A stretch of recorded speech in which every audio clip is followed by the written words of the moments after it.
So welcome to the Love Fly podcast. It's Paul Tizard, Fear of Flying coach. And today's special guest has come to us through the Facebook group, Joseph Simo. Is that correct? Simo? Yeah. Simo, first time. Simo, right. Yeah, excellent.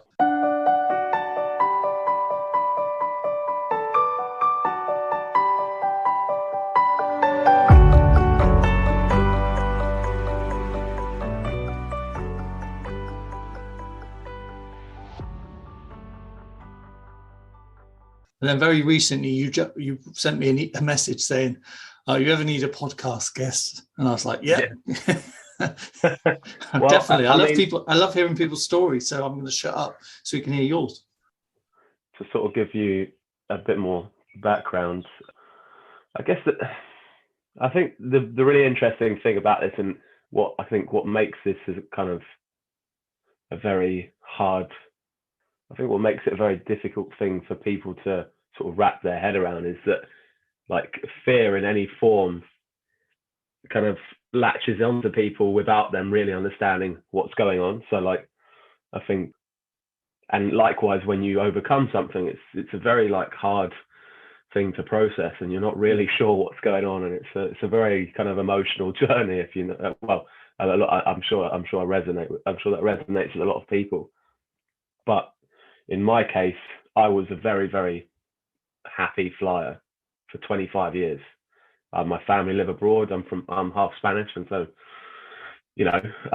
mum and dad threw me on a plane when I was 4 months old, and they were very, very comfortable flyers, and I never picked up any bad habits anywhere.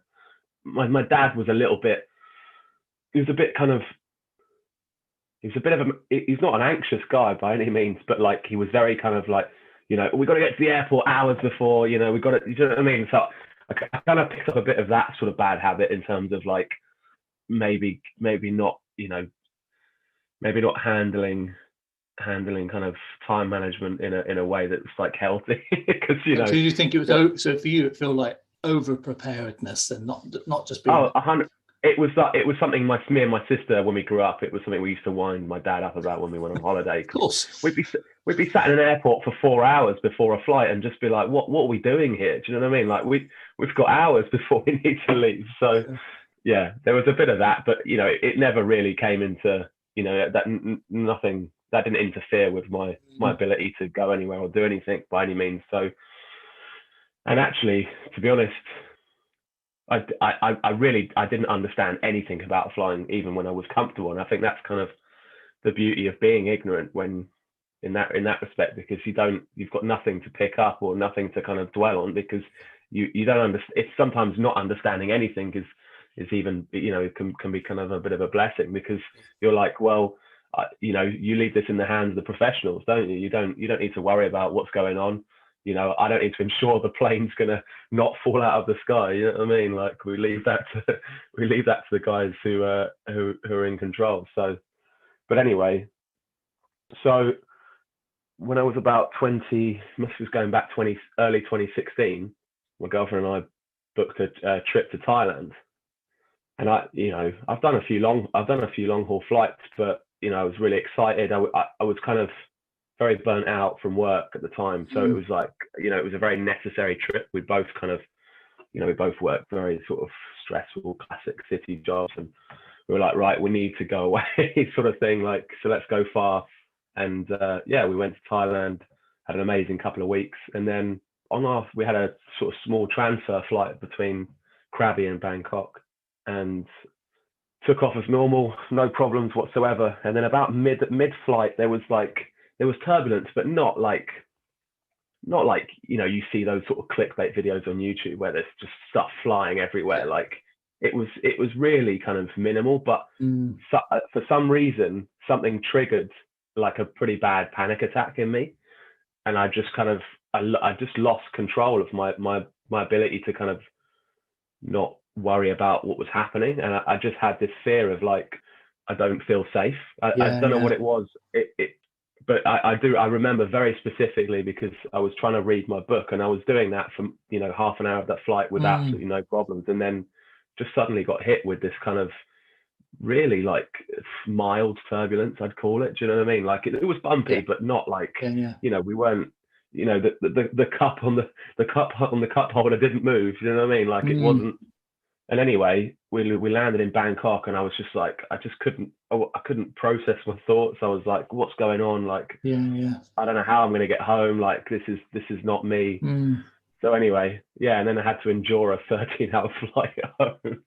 And was it endure? Was it? Yeah, it really was actually. Like I couldn't eat. I couldn't pay attention to anything that was going on. And again, it was just completely non-eventful, the flight. It was like just the slightest sound or movement just set me off, like as in that respect. And I kept going to the bathroom, just being like, I'm going to die here. All this kind of like, that thing of where you just completely lost control of your ability to kind of like just rationalize what's happening to yourself, really. So that happened, got home, and then about a month later, I had a stag do in Prague, and again, I was just like, I had to do it. I was like, I'm not missing this. And I think it was kind of flight out there. Again, I was sort of really panicky, and then flight home. That was particularly. It was a stormy. It was it was not comfortable going back. It was, even for, I think they basically delayed. When they sort of bring trolleys out, they were just like, look, it's we're not going to do it. It's too, like, not too, they don't say it's too dangerous, but they're like, for people's safety, like, we don't want to bring up that. So, and it was, I just had a meltdown for an hour and a half on the way home, basically. So and that after that, I was just kind of like, I'm not doing this anymore. Basically, I decided that was that, really. And I was somebody who didn't want to fly. Very interesting, actually, Joe. The sort of the trigger, and like you described it as not a major thing, because on that flight back where you experienced moderate turbulence, and they put away the crew put away the carts and stuff. Yeah, that could have been a trigger, but it wasn't. It was way before that, with really not much. What's your theory about why it started? Then you probably had a lot of time to think about that. I think the frustrating thing for me, and especially now, I'm able to reflect that, because the weird thing is like the flight I just took a week ago. It felt, I don't know what happened, but like I feel like my brain was like a ball of wool that's just unraveled itself again. So I really didn't think I was going to be able to go. I just didn't think I was ever going to fly again. Do you know what I mean? So like it was. It's been a very odd thing to sort of try and process, but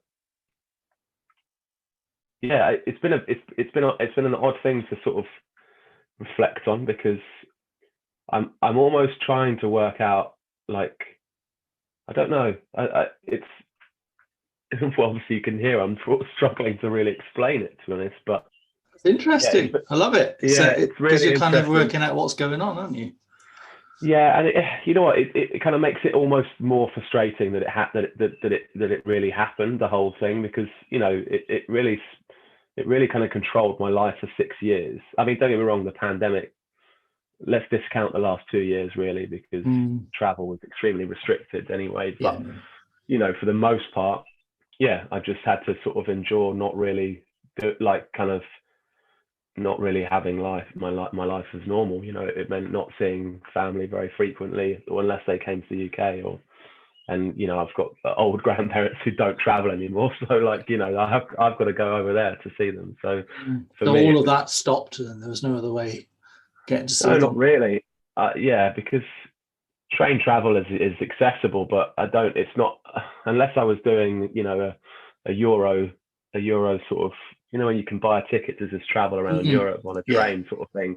I'd do that now for fun, but I wouldn't do it as a means of travel. Do you know what I mean? Like, that's not, the thing is, I think you go into that panic mode of just being like, well, I'll do anything else other than fly. And I think that's often a big problem, is like, I mean, that's a large part of human nature, is that, we'll always look for that path of least resistance, don't we? So like, rather than sort of, and fear's built into your brain to stop you from making bad decisions. But unfortunately, genetics and evolution hasn't caught up to modern day, because our brains are still thousands of years old, right? So I think really understanding how your brain works is what really helped me sort of be able to break down what it was.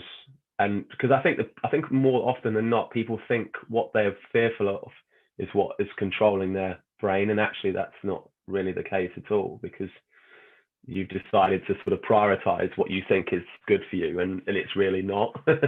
Yeah. So I think once I was able to start processing my emotions in a way that was, progressive for me in terms of like fixing the problem, it was the only way I was ever going to, put myself in a position to be able to do that. Because the problem with, I think, and I've done, fear of flying courses. And it was interesting. I was listening to your last podcast now, because actually this isn't something I'm going to just let kind of leave my life altogether. I actually kind of want to not become sort of complacent about it. Do you know what I mean? It's not like, I'm fixed now. Do you know what I mean? Actually, no, like I'm almost sort of humbled by the experience in a way that's like, actually, no, there's people and things that I can do to sort of make sure that don't allow something like this to happen, because it can happen in any aspect of your life. It's not just fear of flying. It's just one thing your brain has decided. You know what I mean? So we're gonna have to unpick this a bit, Joe. Yeah, you've mentioned some lots of little golden nuggets for people that I know. There'll be nervous flyers listening and going screaming now when they listen to the podcast. Yeah, but how did you do it? What did you? What exactly was your process of getting from this trigger, which took you by surprise, impacted you for 6 years, and now to where you are? So you can. So forgive me. I'm going to probe a little bit more, because I think there's some juicy stuff there. Yeah. I mean, it's like herding cats with thoughts a little bit, isn't it? It's like, but I think to put it in kind of a nice sort of roadmap of ways to tackle it. I think for me, so I went and saw. I think when I listened to a really interesting podcast you did with, I forget her name. She's a hypnotherapist. Federici? Yes, that's right. Yeah. And I listened to that episode and I was like, look, I've not tried this, because I've done, so I did do a couple of the EasyJet courses. And interestingly, I think it was one of your last podcasts was where you were talking about how people would gift, fear of flying things to people. And like, that happened to me. And I was like, this is the worst thing you've ever done to me. Like, I used to make a joke, and people hopefully will know me by now. It's to say, when people used to give it to you, they'd be thinking they're doing a good thing, and the recipient would go, "Oh, great, the gift of death." Yeah, well, exactly. Thanks so much. No, exactly. So to sort of to kind of make sure I give you a nice timeline of events. Good. So basically, 2017, I was gifted. I was gifted. Yeah, I was gifted my worst birthday present of all time, and that was the Virgin one. Go on, Joe. Did you say, "Yeah, thanks very much," or did you were you honest and grimace? No, you know what? I think the problem is as well, and I'll be very honest and open about it, because this is mental health as well. But it's not being a sort of 20-something-year-old man. Like it's not a common thing to sort of discuss amongst men, or like, do you know what I mean? Fear amongst men is like that thing of like, well, geezers are geezers. Like, I don't have problems. Do you know what I mean? Like, so I think for me, it was always like, I didn't really have anyone to share that problem with. Don't get me wrong, like I've had an incredibly supportive girlfriend throughout the whole process, and she's been a massive part of like my journey to where I am.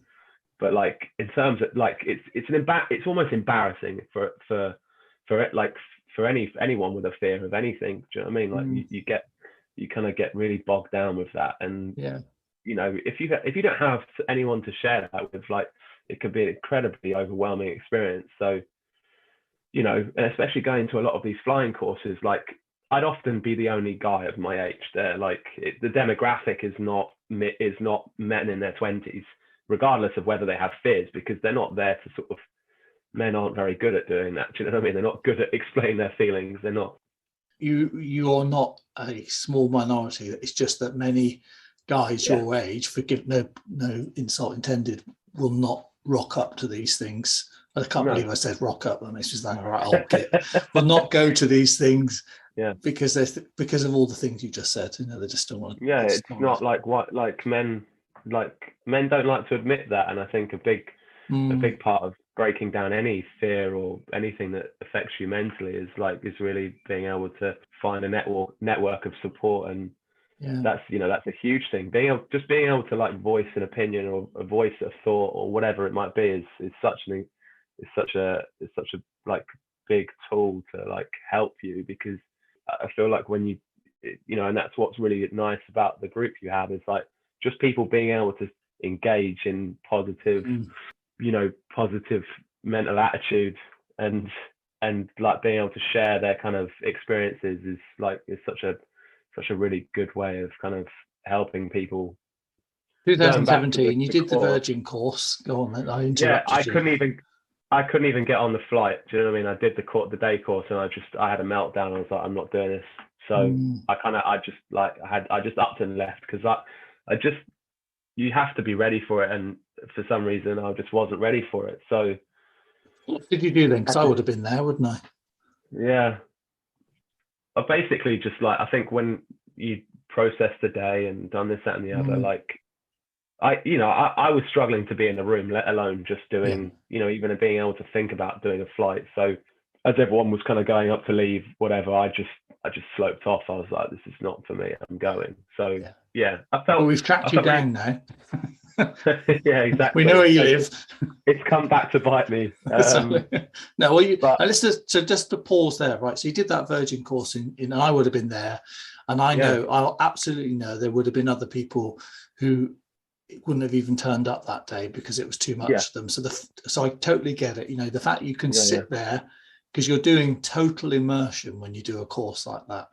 Yeah, of course. And so you have to do it in stages. So I totally respect the fact that you were able to even turn up and stay for an amount of time. Yeah, but it's just too much to do the whole thing that day. Sometimes, yeah, and I think the problem is like there's a lot of, and it goes for. I think the problem is like people need to see flying as not like fear of flying is not all. It's almost never about the flying. I think that's what a lot of people don't realize, is that like. But anyway, I'll stick to the road, like to my roadmap, because otherwise I'll keep going. I keep down. Interrupting you. Sorry. No, it's fine. I'm terrible for that. I'll just go off on tangents all day. So my brain's a bit, my brain's all over the place anyway. So, but anyway, so I did that, and I was like, I felt really, really kind of bummed out. I was like, no, I'm not. I can't do this.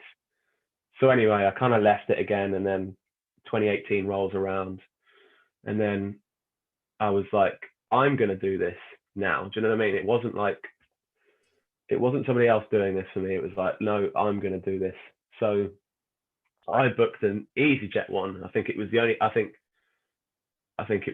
only one available that I could find, and it was local to me. I live in South London, so Gatwick's quite nice for me to get to. So I booked that, but they spread it over 2 days. So I had to I was like, right, this might be better. I mean, I don't know why my brain thought it would be better, but it's obviously not better for anyone who's like, it could be weeks apart and it still wouldn't improve the situation. You're still having a meltdown about the whole situation. But went along, did the whole day thing. I was like, okay, cool. I've done the day. I know tomorrow I've got to turn up and do this flight. So I did that. And then the next day, my girlfriend accompanied me to the airport, and like I think we got to like East Croydon station, and like I just completely broke down. Like I lost all control. Like, but I need to do it. Do you know what I mean? I was like, how? There's got to be a fix. There's got to be a fix for this. So, I just had to sort of push my way through it, and did the flight.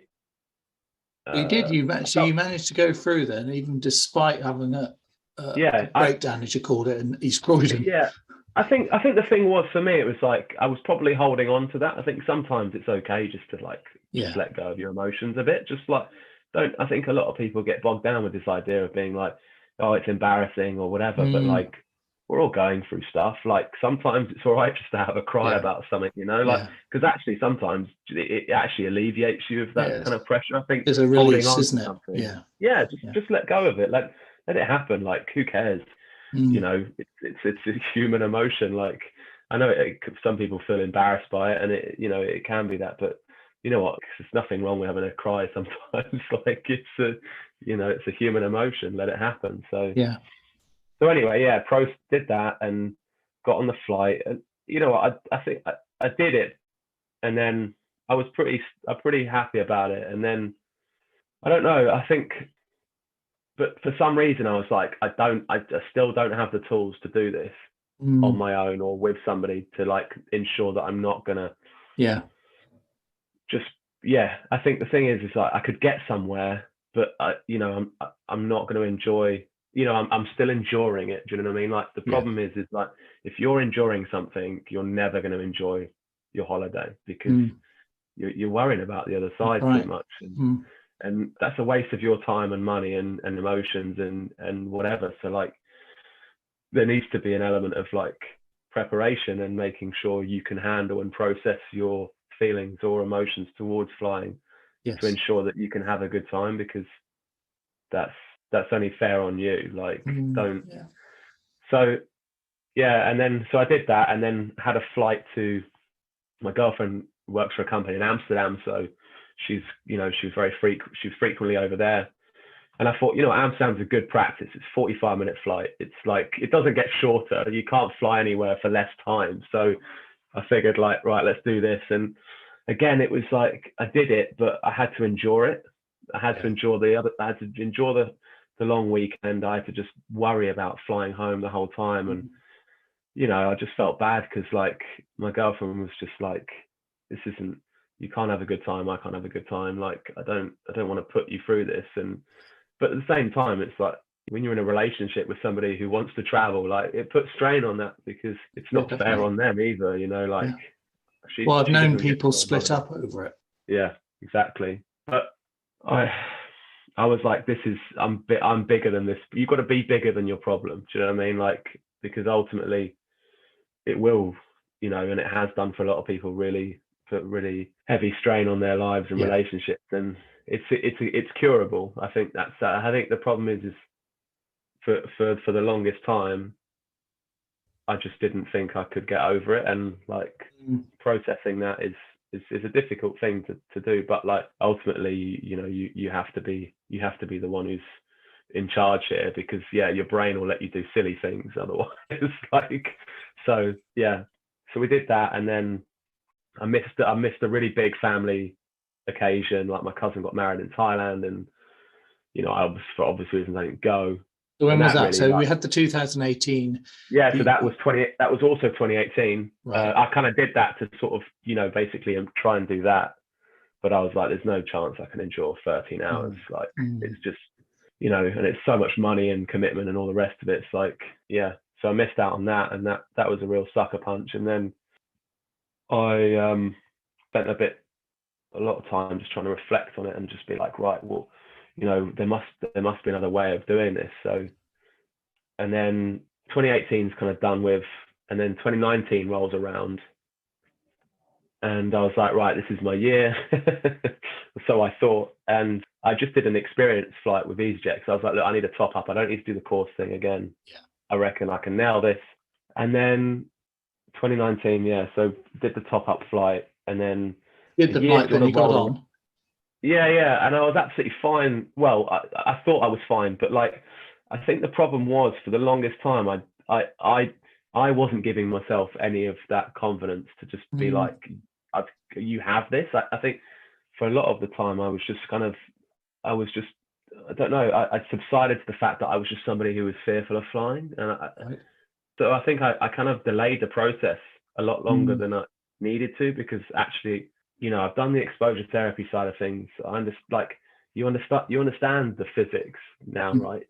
Not to the degree of like, an engineer or a pilot or whatever, but like, a plane can't fall out of the sky. It's like, it's just physics. Like that's fact. Like the problem is your brain has decided it's not fact, but you're like, it can't. It just physically cannot fall out of the sky.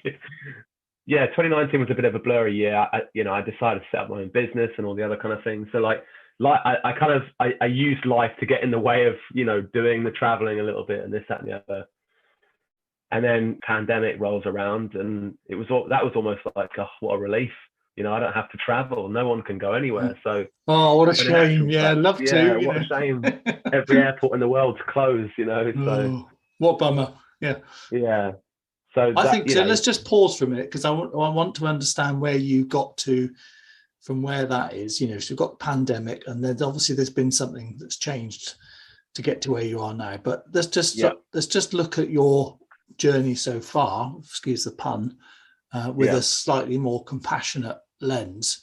So what I'd like to offer you is, when I listen to your story, what I actually hear is quite significant progress along the way. So, for example, whatever happened in 2016, you've still determined to do something. You go on that Virgin course 2017, but you're able to stay most of the day. So that's already significant.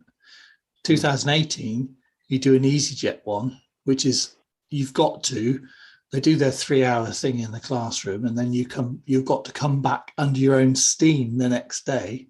Exactly. You've had that, what you could describe as a meltdown at East Croydon, but you still went through and did the flight, albeit it was an Endurer, but you did it. Mm-hmm.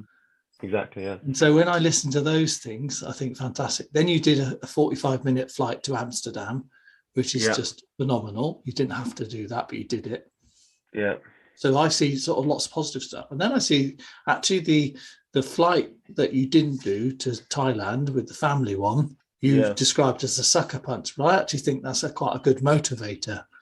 Yeah. Because you need you need a bit of pain, don't you? So you've got enough, you're making some progress, and then you've got this significant thing. You go, oh crap, I didn't do that. But that all adds to the work that you're doing. So I think there's lots of really interesting moments there that people can. So if we look at it with a compassionate lens, we can actually say you were making progress and you were still moving forward, albeit it didn't feel like that for you. That's my take on it. No, I think that's often the thing of this. It's like, it's not realizing that, the small increments are actually really what make the significant difference for you, because it's like, it's a good, to give it a good like sort of comparison. My granddad said, he was an incredible, well, he's still alive to stay, but incredible mountaineer. Like, he climbed, mountains all over Europe, and when I used to do stuff with him, you don't look at a mountain with like just the top in mind. He's like, that's not how that's a dangerous motive. Like, what you need to do is you break it down into however many stages. That's how you get to the top. You don't look at the top and go like it's no. You need to make sure there's a well mapped out route and ways to ensure like there's a success to the top, because. And that's exactly how I've kind of looked at it. I love that. What a great way to think about it. Yeah, because like it's like anything. If you put too much pressure on the end result, like, you lose complete perspective of your journey and how to kind of process that side of things. So fast forward to sort of now, because let's face it, the last 2 years aren't exactly much to reflect on, but well, to some degree they are, because actually like they made me realize I was like, you know what, like, not being able to go anywhere is really crap. So this is good. So this is more fuel. Yeah. This I think is good. Yeah. And again, so to sort of kind of fast forward a little bit to almost sort of now, and well, 6 months ago, I found your stuff. And again, it was more of a case of like, right, we're out of lockdown now. I'd really like to go away. And even 6 months ago, I didn't. It was still like, it didn't quite feel like I was able to do it to the extent of being like, I'd actually enjoy the trip. But anyway, I listened to that episode with Frederiki, and then she recommended like this group of like, well, it's kind of specific website she uses for all of their highly approved hypnotherapists. And I found a guy called Simon Bates, and he's local to me in South London, and I think I did 3 or 4 sessions with him, and that completely changed me. Like, I can't I almost look back on myself as like, it was almost like I don't know, like I kind of look at those years behind me as like this kind of distant picture frame of like bad memories almost. It's not, I kind of really find it hard to, I find it really hard to relate to now almost. It's a strange process to go through. And even up until the flight that I did last week, I was a bit panicky, but I'd done months of havening, they call it. Have you heard of havening? Yeah. Which is almost, it's a meditation process, but based around like feel. That really helped me sort of break down that emotion, and also being able to kind of, I think the big thing I learned with the hypnotherapy and what Simon was very good at doing is constantly, as really good homework, is actually like put panic at the front of your mind all the time, but then process the panic as a complete emotion, and understanding that that's complete emotion and that's just completely made up. Because the thing is, unless you're ever able to process what it is you're feeling, you're never going to overcome that, because you've got no way of dealing with it. So understanding that all you're ever thinking is just a thought, then that really will remove that. It almost kind of removes the reality side of it, because the problem is when you see fear in any aspect of life, whatever it might be, emotion appears to you very, very close in your brain. You kind of, you feel it very much here. Yeah. I mean, people won't be able to see me, but it's like having a very, very close up TV screen to your eyes. And once you start breaking that down, you'll see it much further in the distance. Now, for me, I can't see flying as a fear close to me anymore. I can't even see it as a distant thing anymore, because I've just completely removed that emotion.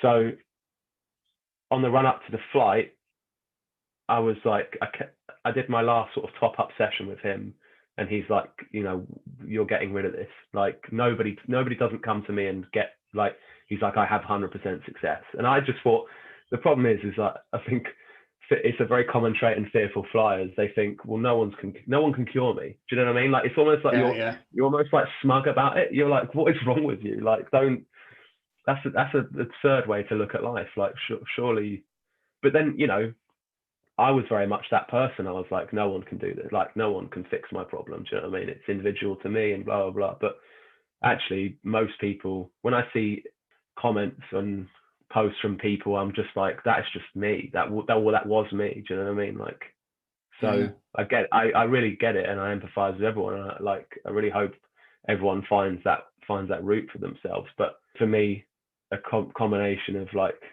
the meditation, the havening, a bit of hypnotherapy, and then just setting myself a goal. Like, it was just that thing of like, for me, I hadn't seen my family in so long, and I just wanted my life back. I was like, this is like, I'm like, I have to have control of this now, because this isn't ever going to go away. Do you know what I mean? Like, I can relieve myself of not traveling by not traveling, but like, that's never going to fix my problem. So interesting. So Simon Bates, let's give him a plug. South London hypnotherapist. Yeah, great. Yeah, he's and he does everything. Like all good. Did he do the havening with you as well, or did you get that somewhere else? No. He did a session on havening with me. He did a lot of other things as well that, like, I'm sure that they are. I call them masters of dark arts, because like they do something that like you're not aware of. Like, there's definitely some, I mean, and rightly so, these guys are highly trained individuals who are very passionate about what they do, and they get off on the thought of being like, I can fix anyone's problems. You know what I mean? They're almost, he was smug about it. He came to me and he almost laughed at me. He was like, "You joking? I'll fix this, no problem." Like, so, which I kind of liked. I almost liked that arrogance. I didn't need somebody to stroke my ego about, like, oh, poor you. You know what I mean? Like, he's like, "What are you doing, man? Like, go get on the like, I'll get you flying anywhere you want." Do you know what I mean? Like, I'll give you your life back, and like, trust me, I'm gonna get your life back. And lo and behold, here I am. So, well, maybe you'll have to ask him if you come on the podcast. It sounds like an interesting guy. Yeah, he's really, really, really knows what he's So, doing. so the mixture of hypnotherapy, the havening, which you sound like you were able to do for yourself, and then yeah, it's a really good one to do for yourself. And was there anything else that helped you get to where you are now? I think not so much pressure, but you know, I wanted to do it for you. Got to do it for you, first and foremost. I said I was very honest with my girlfriend because she was also so desperate to travel again, and I said, look, you know, I want to do it for you, but like this has to be for me. Do you know what I mean as well? Because if I don't do it for me, then when we do get to the destination, it doesn't become. It won't be It won't be. Yeah. It'll be that endurance thing again. So ultimately, like I've got to break down that thing, and it's got to be for it. You've got to be selfish, right? Because this is all you, and let it be about you. Do you know what I mean? Like enjoy that process, because like I don't like calling it fixing, because nothing's fixed. Like just being able to have that ability to be in control of what you do is paramount to success, really. Because you know, even when we got to the airport, I was still a little bit like, tell us about this flight. So you've had a recent flight, so talk us through, you know, the airport experience, the flight, you know, what were you like, what helped you on the flight? So kind of, you've got 5 hours. No, have you got that? No. So we got there, did that. I think I made sure of all those. I was still tetchy, but I think it was just because I've just forgotten the sensation of all of it a little bit. So that adds to a bit of that nervousness, because you're like, oh, you know, it all feels it's all very, you know, a bit new and whatever. And like, I think when I got up that morning, you have to kind of find a way of being excited about it. You have to be like, this is like, I'm going to have a great time. This is what holidays are about, because like that's the only way you'll ever look forward to it. And actually looking at flying as like a really mundane piece of transport that gets you safely and comfortably from A to B. That's what they're there for. That's all they do. They don't do anything else. Like, you know, if you want to see something fancy, go to an air show. Like that's, you know, but like as far as everything else, this is essentially just getting on a coach that goes really fast in the sky. That's all this is. Like, you know, so anyway, I sort of remember your training, right? And so as they say, it's right, rather than look at the end of it's not like, oh, I need to get on the plane, I need to be able to enjoy this. It was like, right, I've made sure I'm going to pack my bag. That's like, it's almost like creating this checklist of things that help you not, because the problem is once, if you look at that whole checklist and try and, you know, digest that in one lump, that's when it becomes overwhelming. Yeah. Because, you know, it's like going to work and being like, I need to do everything right now. Like, you're not going to get anything done, and B, you're going to have a meltdown.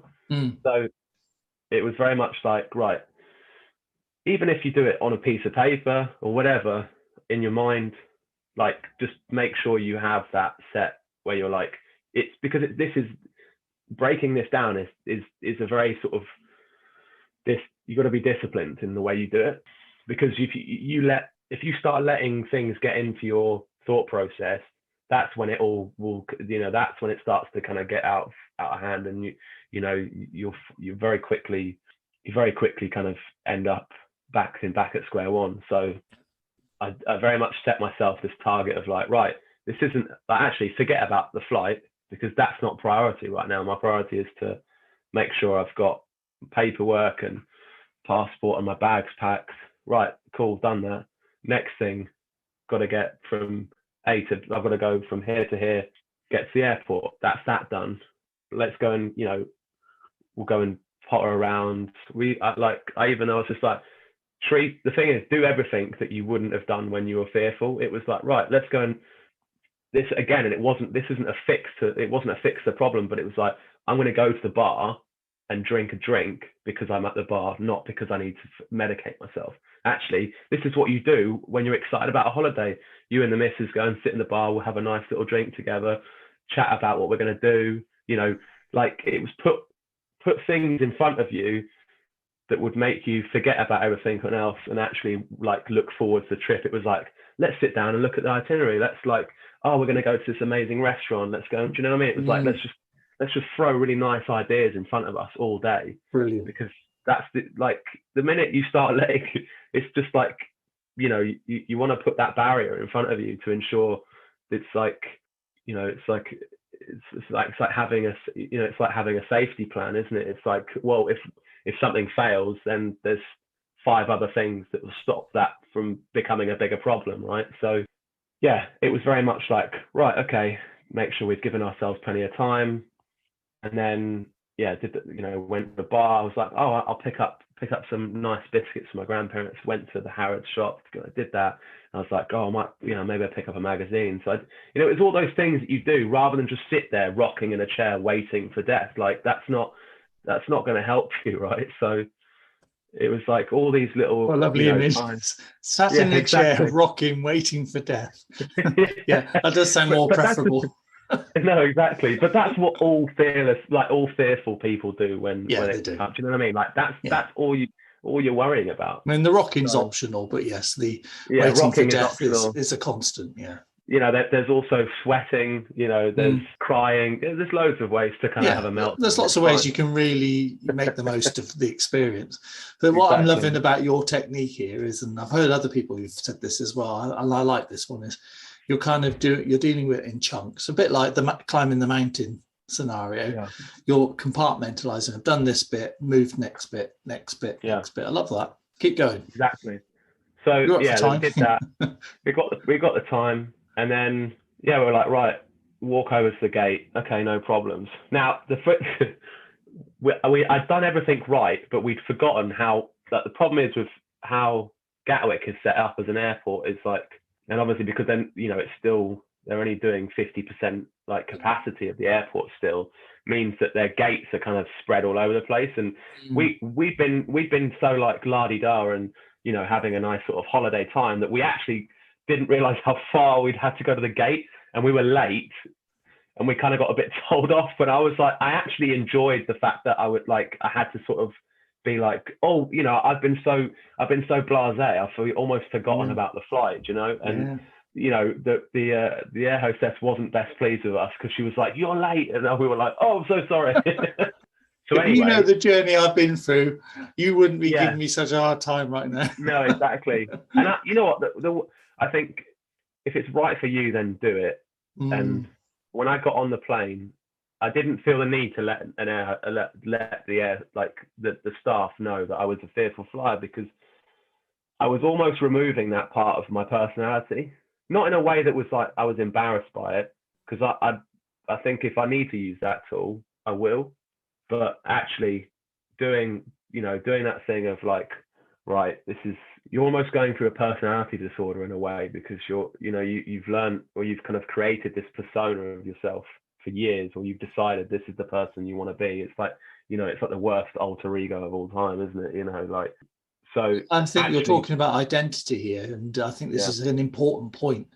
It's like, how do you describe yourself? Do you say, and exactly that is a moment of truth, isn't it? You can get on board the aircraft, and a lot of people do it and find it very reassuring, but it's an interesting one that there is a point where you can get to where you say, I'm not going to tell them, because I'm not that person anymore. I don't identify as a nervous flyer. I'm somebody that had a fear of flying. Yeah.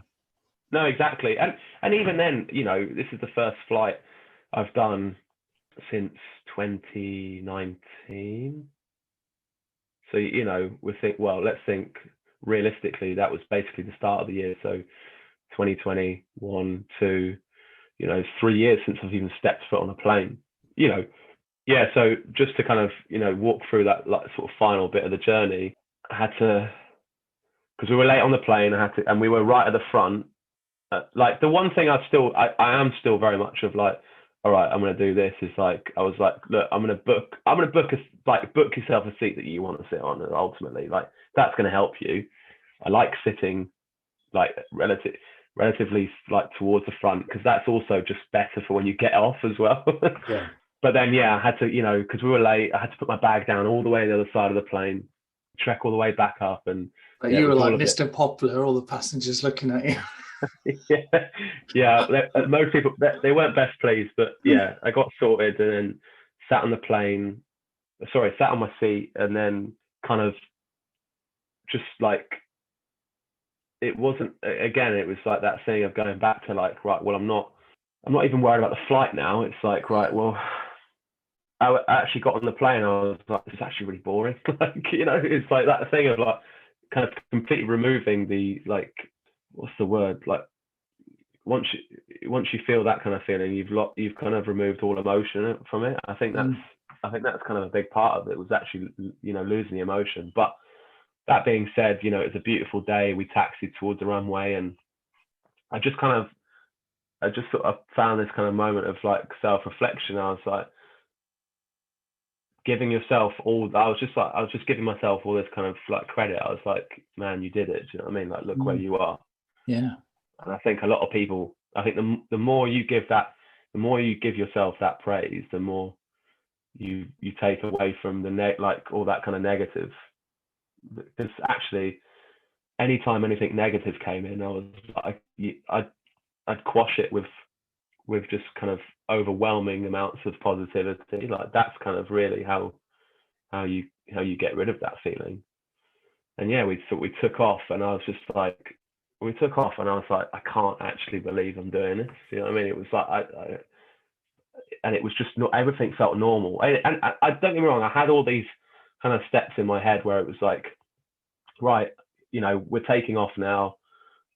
Remember, there's going to be that little dip in the, oh, you feel like you're going to drop out the sky sort of thing. You're like, well, no, they're just like, you know what they're doing. You know, they're turning down. You know, they're turning down essentially the sound of their engine, because, you know, you don't want to annoy the neighbors, right? That's how that's how you're a good neighbor. And then you're like, okay, cool. No, I'll be up in this position for so long, and I know this is now the leveling off point. And you're like, actually, like, look at the view. Do you know what I mean? I was like, this is like, enjoy that. Do you know what I mean? And yeah, like, me and the missus had a bit of a teary moment, because it was like, you know, it was like years of emotion kind of leaving my body a bit, and just being like, this is easy. Do you know what I mean? Like, actually, this is so incredibly easy when you remove all of that negative crap in your mind. And then I immediately did that. Again, revert back to your training. It's like, right, the guys are coming down. I want a beer because it's my holiday, not because I need to medicate. And I sat there, and I did that thing. I put my tray down, I put my drink on, and it's honestly, it's probably one of the most powerful tools, is just putting liquid in front of you on a table on a plane. Because I recently got back from a trip in Liverpool. I was away this week for work, and I felt so sick on that train, and like, I couldn't even work. It was like the train was like rocking from side to side, and I was just, that's like, on rails, isn't it? That's on rails. And I thought, I was actually, obviously, now that, you know, now I've very much changed my attitude towards flying.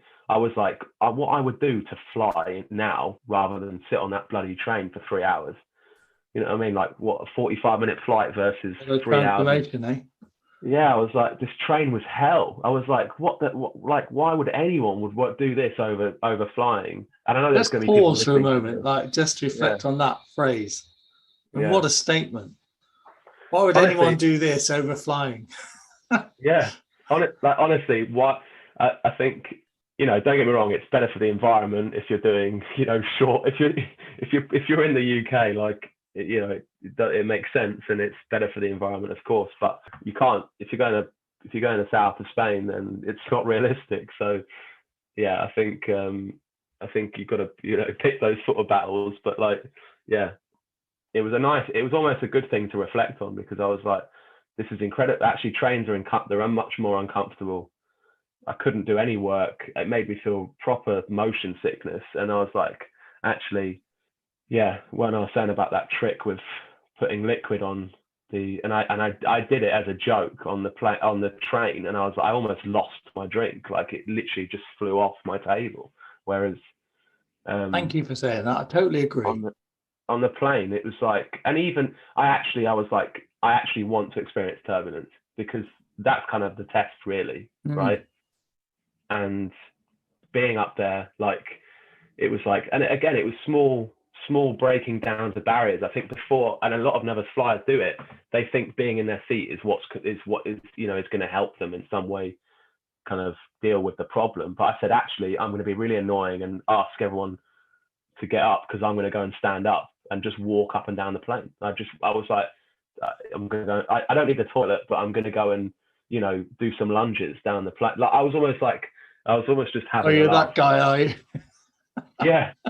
But like, Excellent. for me, it was like, actually, I need to do something so overtly unnecessary that, like, again, you're just kind of removing any of that thing that's like, oh, I need to be gripped to a chair because, well, no, that, it's perfectly safe. They've taken off the seatbelt signs.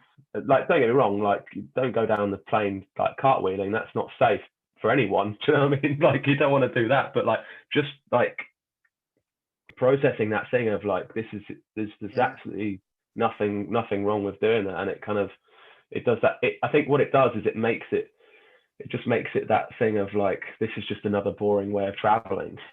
Like, yeah, you're changing the narrative, aren't you? Yeah, doing something markedly different.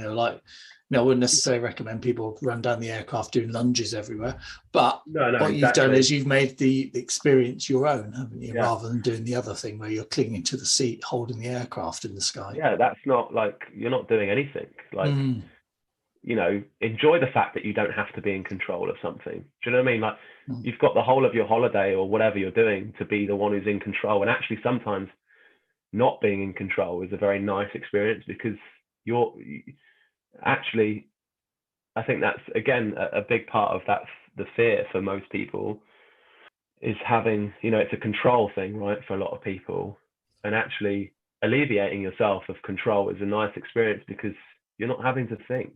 Yeah. Do you know what I mean? Why would you? No, yeah. Exactly.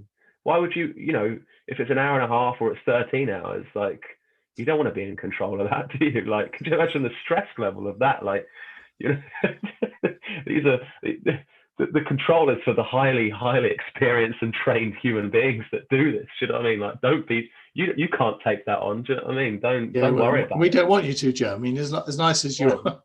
No, exactly. We don't want to give you that risk. You don't want me in control of that. No way. So, like, the only thing you should be in control of is what you're having for dinner when you get there. Do you know what I mean? Like, that's what you want.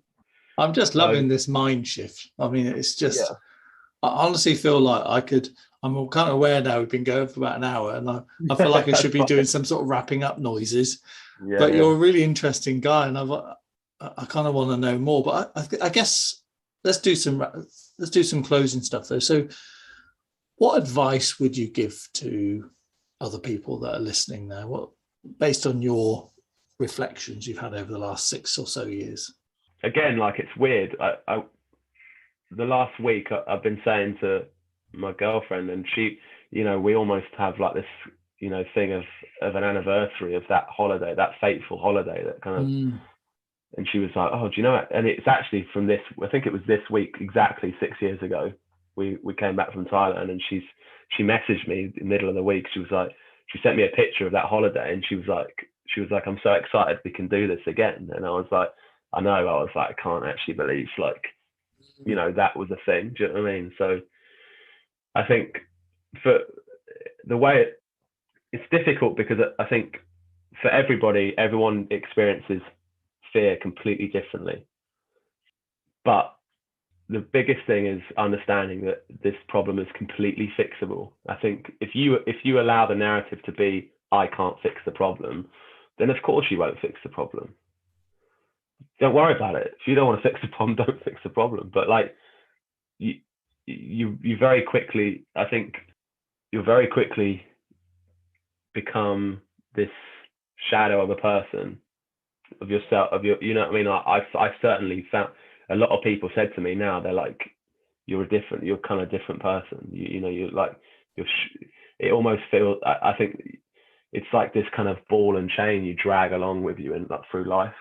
And like being that person, actually be excited about telling people you're not that person anymore. Do you know what I mean? Like, there's so much more the other side, but it is shit scary. You have to drag yourself through like horrible scenarios in life, and that goes for that goes for any aspect of life. There's things that are going to crop up and cause issues. But like for me, it was understanding like there's going to be a way around this, because I've taught my brain this process, so you can unteach that. You know what I mean? Like you're not born with it. You're not like, nobody's born with any prejudices. Do you know what I mean? Like it's that, and give yourself time. Don't like I'll say the big thing for me is do not rush it. Like if you try and fix a problem within a week and do the whole thing, that won't work, because you've not given your brain enough time to process that.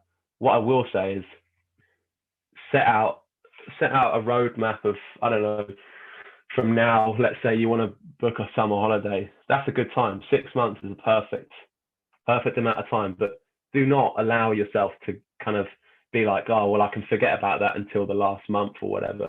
What you need to do, it's like anything, it's like revising for a test. Like you cannot remember that information in a day. What you need to do is kind of completely break the whole thing down, and that makes it manageable. The thing is this is all about management. It's not like I'm not fearful of it at all, because I know I've got the tools to do it.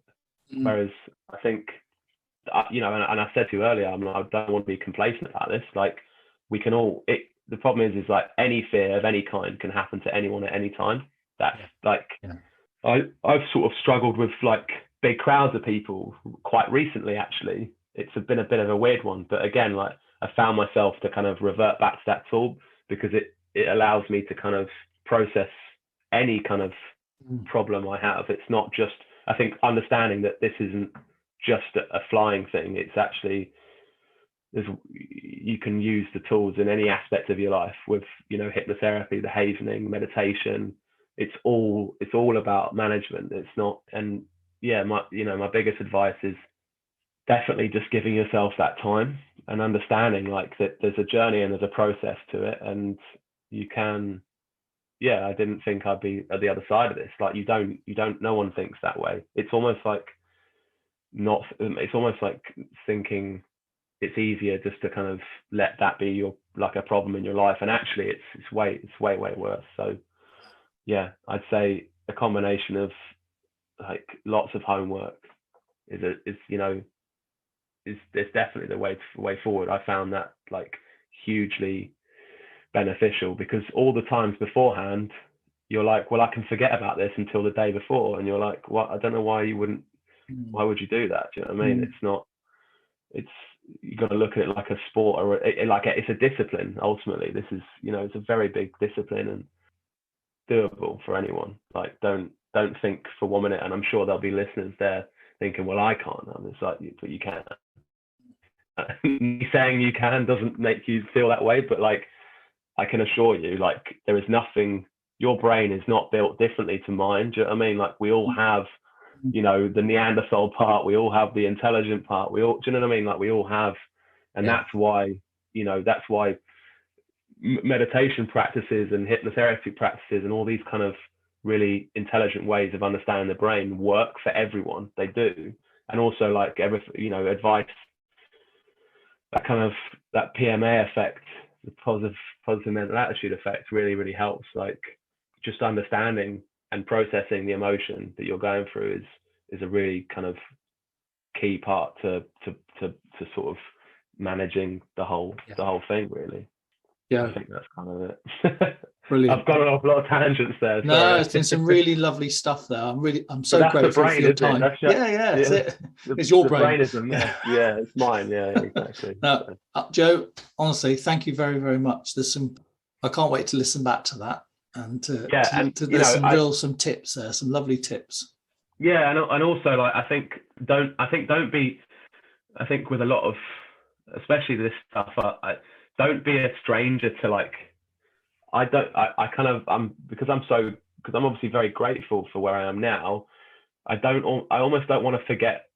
I think it's important not to sort of forget where you came from, and like I'm not going to become a stranger to wanting to kind of revisit things and making sure I'm always sort of topping up. And you know, being a part of that group and sending out really nice little messages and posts to people, like, it's not because now I'm not experiencing that same, you know, sort of fear, let's call it, but yeah, like you feel this kind of, you feel compelled to want to help people as well, because you're like, I know this is like, like, it's so fixable, like when you find that route, and it's just finding the route for yourself. Like, the problem is a lot of people just can't see, you know, they can't see the route through the trees almost, you know. It's just kind of, it's just, you know, trying to push your way through, and there's a very nice other side to this, you know. So don't be hard on yourself. Like, there's a really, you know, cool side to this, you know. So yeah, that's all I'll say. Thank now. you. I'll That's leave great. it there.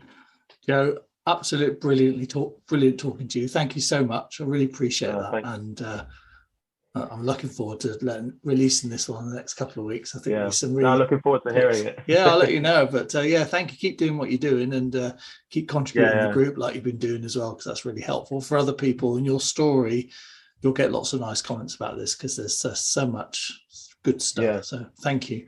Yeah, it's been a pleasure, Paul. Thanks for everything. I think, you know, give yourself credit. You're doing a really good thing for a lot of people, and it's like, it's a really good vehicle for helping people. And, you know, I think it's one of those things, you want to try and sort of grab at everyone and pull everyone in, but like, there's, you know, everyone's got to find their way through this, but, you know, there's a fix for everyone. So yeah, don't ever sort of let people, well, speaking to everyone on this, like, don't think, you know, you're individual in this scenario, because you're not actually. And allow there to be a journey for this. Do you know what I mean? Like, don't let it just be this kind of heavy thing on you. Like, there's a way of just chipping. You can chip away at that. Yeah, you can fix it. So don't. Nice. That's a nice comment to finish on. Thank you, Joe. Brilliant, mate. All right, mate.